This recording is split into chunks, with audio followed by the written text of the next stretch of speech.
गरीबी है, ये बुरी चीज है, तुमने क्या करना है भले और बुरे का ध्यान देके? बेटा तू भले की ओर ध्यान दे। It was good, it is good, it is good, everything is made for you. हर चीज तो तेरे लिए बनाई है, तो अपना ध्यान दे, एंजॉय कर मेरी प्रेजेंस में। लेकिन सांप आया और उसने औरत को कहा, अगर तू ये फल खा लेगी तो परमेश्वर के तुल्य हो जाएगी, क्योंकि परमेश्वर बुरे का ज्ञान रखता है, भले का, लेकिन तुझे बुरे का ज्ञान नहीं है। तो वो बेवकूफ समझ नहीं पाई कि मुझे लेना ही क्यों है बुरे का ज्ञान, मुझे क्यों समझना है बीमारी को, मुझे क्यों समझना है तकलीफ को, क्यों श्रापों को समझ, मैं क्या लेना है, जहां जाना नहीं राह क्यों पूछना है उस गली का मुझे। पर वचन कहता है उसने खाया, अपने पति को भी दिया। तो एक काम हुआ बाइबल में, जो पहली बार डर नाम का शब्द आया बाइबल में, फियर। पहले बाइबल में कहीं फियर नहीं था, कोई डर नहीं था, क्योंकि हर चीज अच्छी थी जो परमेश्वर ने बनाई थी। लेकिन जैसे ही वो गिरता है तो फियर आता है, अफ्रेड हो गया वो। इब्रानी भाषा में लिखा है यारे, मोरली वो डर गया वो बहुत, क्योंकि अब वो परमेश्वर से दूर हो चुका था। फिर डर आया, वो डरने लगा परमेश्वर से, जहां नहीं डरना चाहिए था अब उसे डर लगने लगा, क्योंकि शैतान अब उसके जीवन में एंटर कर चुका था। उसके दो बेटे हुए, पहले बेटे ने दूसरे को मार दिया, मर्डर एंटर किया। पहले मर्डर नहीं था। फिर कैन को भागना पड़ा, भगोड़ा होना पड़ा, और परमेश्वर ने कहा तू मुश्किल रोटी खाएगा, फाइनेंशियल ट्रबल। पास्टर जी मैं ज्यादा मेहनत करता हूं लेकिन फल नहीं, मैं अपनी लाइफ में बहुत मेहनत की लेकिन मैं कहीं खड़ा नहीं हूं। Sign of a cursed life, श्रापित जिंदगी का एक चिन्ह परमेश्वर ने नहीं बनाया, आदम ने चुना उस शराब को। मर्डर फैमिली में आया जब उसने पाप किया।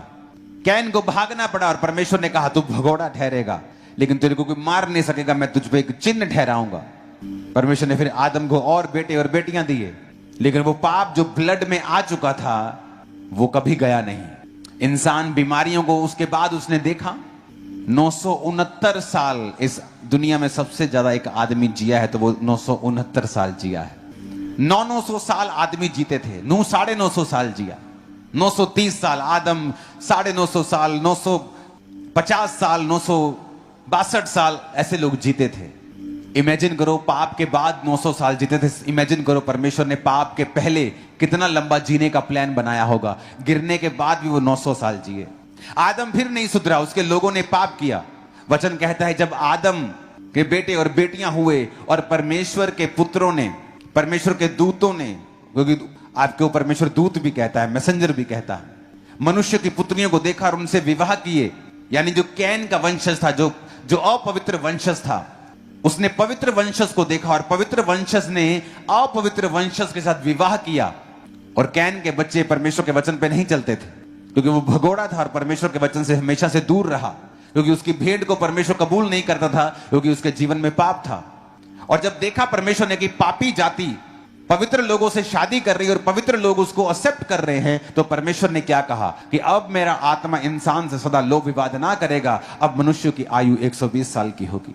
जब जब इंसान ने पाप किया परमेश्वर ने उसको घटाया। पहले वो पता नहीं कितने साल जीने के लिए बनाया गया था, परमेश्वर ने 900 साल कर दी उम्र, 1000 साल से थोड़ा कम कर दिया। फिर उसने फिर पाप किया, परमेश्वर ने 120 पे कर दिया। आज इंसान 120 साल भी नहीं जी रहा है। दिखाओ मेरे को कहां 120 साल जी रहा है। 1% लोग भी 120 तक नहीं पहुंचते हैं। क्यों? क्योंकि पाप और बड़ा है। पहले ऐसा नहीं था। लेकिन बाइबल एक बात कहती है, जब आप जीसस को अपना उद्धारकर्ता ग्रहण करते हैं, जब आप यीशु मसीह को अपना उद्धारकर्ता ग्रहण करते हैं, स्पिरिचुअली आप उसी प्लेस पर चले जाते हैं जहां आदम था पाप से पहले, उससे भी बेटर प्लेस के ऊपर।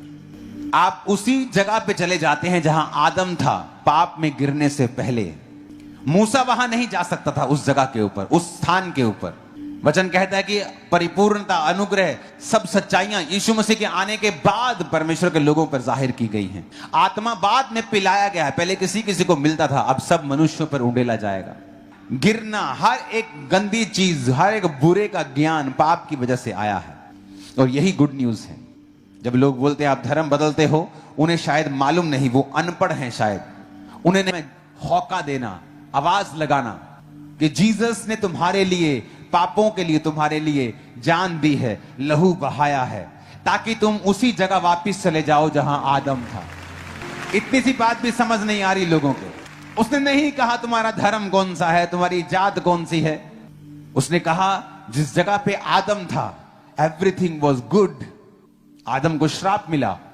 उसने कहा तुम माथे के पसीने की रोटी खाया करेगा। पहले वो श्राप नहीं था, धरती ऊंट कटारे नहीं उगाती थी, नेचुरली बड़ी चीजें उगती थी, नेचुरली बड़ी चीजें उगती थी जो आदम जिसे खा सकता था। जैसे धरती पे आज आप घास लगाते थोड़ी ऊपर, हर जगह घास उगती है, पहले ऐसा नहीं होता था। पहले नेचुरली चीजें उगती थी जो आदम के काम की थी। लेकिन वचन कहता है धरती श्रापित हुई, आदम श्रापित हुआ, औरत श्रापित हुई। परमेश्वर ने औरत को कहा तू पीड़ा में बालक उत्पन्न किया करेगी और तेरी लालसा तेरे पति की ओर होगी और वो तुझ पर प्रभुता करेगा। पति को बोला तेरे माथे की पसीने की रोटी तू खाया करेगा, तू मिट्टी से बनाया गया था, मिट्टी में ही अंत में मिल जाएगा। आज जो इंसान सफर कर रहा है, हार्ड मेहनत कर रहा है, मेहनत हम भी करते हैं लेकिन जितनी हम करते हैं हमारा फल उससे कहीं अधिक ज्यादा है। मेहनत करने को प्रॉब्लम नहीं है, पर वचन कहता है कि तुम जितनी मेहनत करते हो उतना खाते नहीं हो। वचन कहता है कि एक पूरे खेत से सिर्फ 10 लीटर दाख रस निकलेगा, मतलब तू ज्यादा करेगा लेकिन तेरा बचत थोड़ी होगी।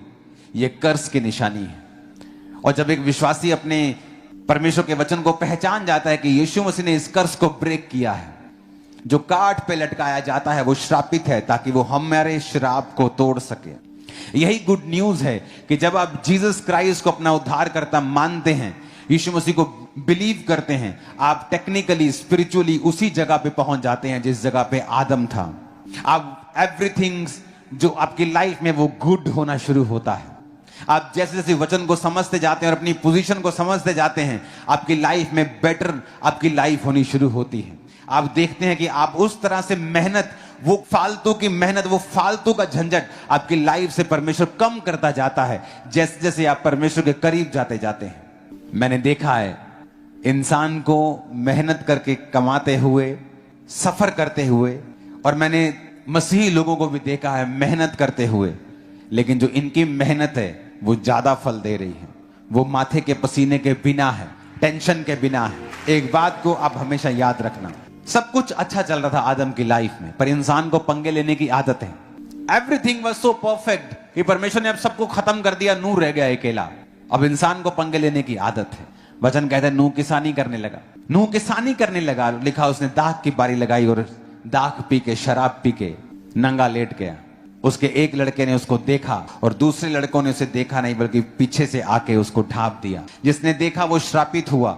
और अंत में परमेश्वर ने जो अब्राहम से कहा था मैं कनान देश तुझको दूंगा, वो वही कनानी थे जो उस बेटे के कनान के वंश से। अगर आप बाइबल ध्यान से पढ़े तो एक छोटे से पाप ने आदम के जीवन में बड़ा काम किया और परमेश्वर से दूर कर दिया, और यही पाप अब नूह के बच्चे के लाइफ में किया और उसने अपने पूरे वंश को श्रापित कर दिया। पाप बहुत चीजें करता है जो आपकी लाइफ में होती हैं। वो आपको घटाता है, माइनस करता है, स्ट्रगल देता है आपको। जिस दिन आप माइंड डिसिप्लिन सीख लेते हैं, फिजिकल डिसिप्लिन सीख लेते हैं, 2 चीजें आपको सीखनी जरूरी है। 2 अध्याय और उसका 15।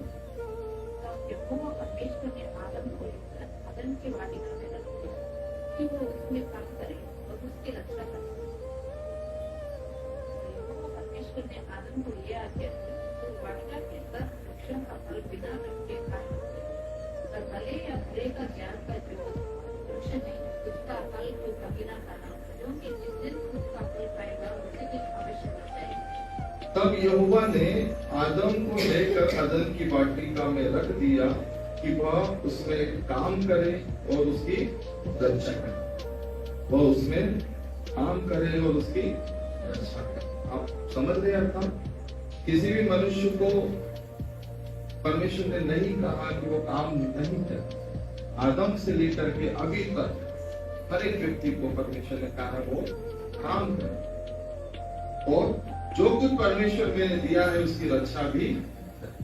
अगर आप एक परिवार से जुड़े हैं तो आप परिवार के प्रति आपकी जिम्मेदारी बनती है कि आप उस परिवार के लिए काम करें और उस परिवार की रक्षा करें। लेकिन यहाँ मेरा एक टॉपिक यह है कि जब तक उन्होंने परमेश्वर की बात को रखा, अर्थात जब तक उन्होंने परमेश्वर के उस संतोष को अपने पास बनाए रखा, तब तक परमेश्वर उनके पास प्रतिदिन आता रहा और प्रतिदिन मिलता रहा, लेकिन एक असंतोष भरा लालच उनके जीवन में जैसे ही शैतान ने दिया, क्या दिया कि एक ऐसा वृक्ष जो परमेश्वर ने बनाया है, तो उसने उसे देखा, और जब स्त्री ने देखा तो वो लिखा है कि वो देखने में बहुत कितना अच्छा और सुंदर था, ऐसा लगा जैसे उसे खाने से बहुत कुछ हमें। संसार ऐसा ही है, हमें जो कुछ दिखाता ना वो बहुत अच्छा दिखाता, लेकिन वो अच्छी चीज कब विनाश के समुद्र में डुबा देगी आपको मुझे पता नहीं।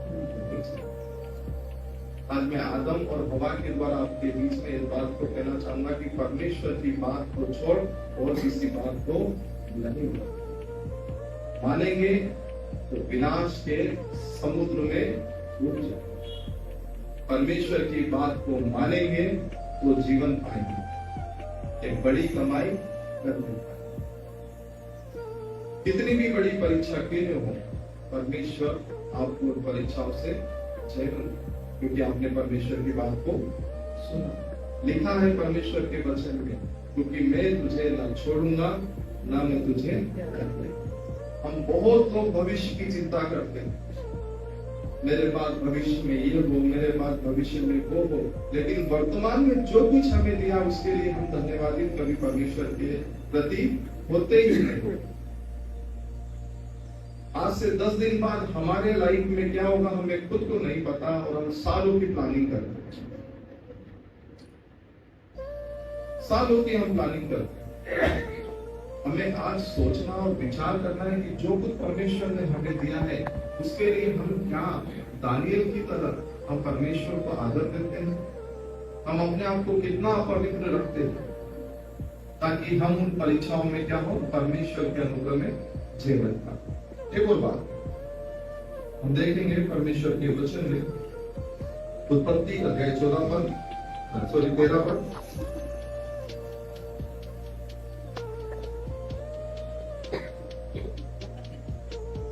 तेरह का एक पद पढ़ेंगे, उसके बाद दूसरा हम बताऊंगा। तब अब्राहम अपनी पत्नी और अपनी सारी संपत्ति लेकर लूत को भी संग लिए हुए मिस्र को छोड़कर कनान के दक्षिण देश में आया।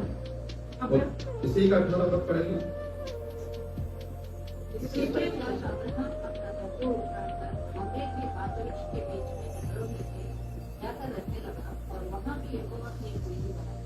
यहाँ पर देखते हैं जब अब्राहम लूत से अलग हुआ तो लूत ने कौन सी जगह देखी, जो नदियों के पास हरियाली की जगह, और उस शहर का नाम क्या था, सदोम और अमोर।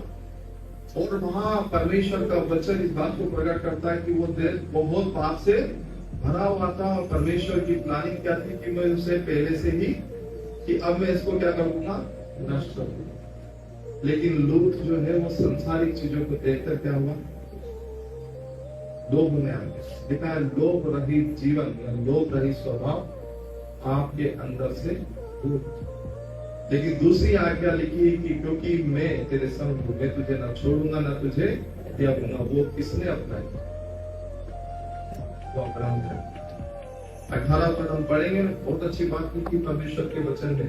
इसके पश्चात अब्राहम अपना तंबू उखाड़ कर ममरे के 5 वृक्षों के बीच हेब्रोन में गिरे।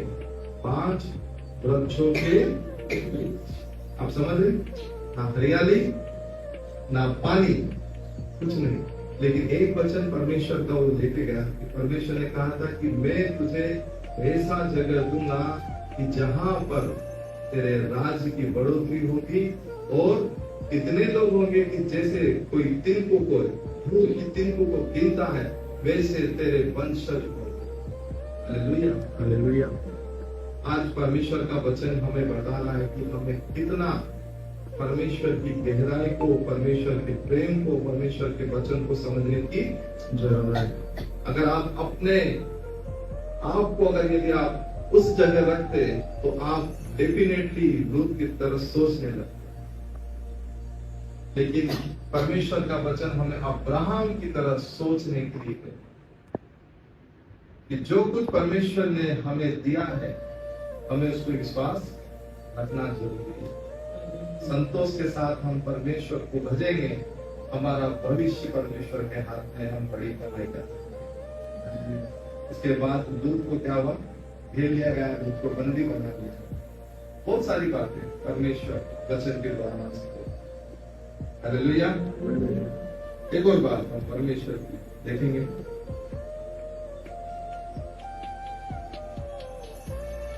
एक दृष्टांत हम यहाँ पर, एक बात, एक परमेश्वर का वचन हम यहाँ पर देखते हैं कि जब वो जा रहा था तो लोगों ने देखा और लोग उसके पास बैठ गए और परमेश्वर के वचन को वो सुन रहे हैं। और जब काफी समय हो गया, जब शाम हो गई, तो उसके चेले कहते हैं कि अब इन्हें क्या कर, विदा कर, क्योंकि देर काफी हो गई। क्योंकि ये लोग कुछ जो है वो अपने लिए भोजन को प्राप्त कर ले, भोजन को ले ले, ताकि वो भरपेट भोजन ताकि प्राप्त कर। लेकिन वो जिस स्थान में थे, वो स्थान जो है वो बहुत दूर था। प्रभु का वचन देखेंगे, जब दिन ढल गया तो उसके चेले उसके पास आकर कहने लगे, ये सुनसान जगह, ये सुनसान जगह, यहाँ कुछ भी ऐसा नहीं है कि हम उनको भरपेट भोजन। मेरे प्रियो, चेले असंतुष्ट थे क्योंकि इतने सारे लोग उन्हें दिखाई दे रहे थे।